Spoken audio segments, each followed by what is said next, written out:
Anytime when I actually pace, I always request to pace the last segment because that is when you're most mentally and physically fatigued. And that is when you actually really need someone who actually be able to turn around and help you through. I want to be in that spot. My name is Michael Lee. I'm originally from Hong Kong, and I'm now here in San Francisco. My first exposure of running was actually in high school. I ran track, but never done any kind of endurance running until the better part of my adult life. A friend of mine was doing Louisville Ironman and he DNF'd. Realized that he did 17 hours and he DNF'd. I'm intrigued, so that's how I actually got into my first marathon training.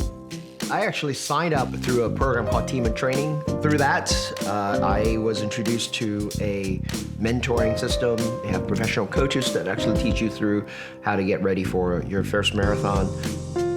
It was both hard and exhilarating. Turn a corner and seeing that final finish arch was just, oh my God, I can do something harder than I thought I was able to. Right after I finished that marathon, I went back to the program and I said, I want to be a mentor. So I want to actually help other people experience what I experienced. My first 100-mile race, I had 6 people crewing me.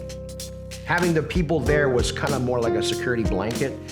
And I see that very common when people doing their first big expeditions, they surround themselves with a ton of people, thinking more must be better. But really, what you ran up having is too many cooks in the kitchen.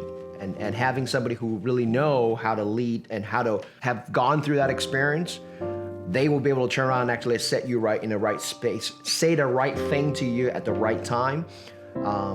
And so that was what motivated me, and also friends while I was training, that it's their turn, they helped me, and it's my turn to lend a hand. But next to crossing the finish line myself, helping someone else through the finish line was the next best thing. When I actually ran my first 100 miles, one of my pacer, he went out a half a mile to film me coming in. I don't remember the finish myself, but seeing the video afterwards instantly transport me back to that moment in time. It helped me remember my first 100 miles, and it was very, very special to me. And so when I actually start crewing other people, I start doing that for them. Over time, I collected a catalog of these footage of the last mile, which I dubbed since the final mile.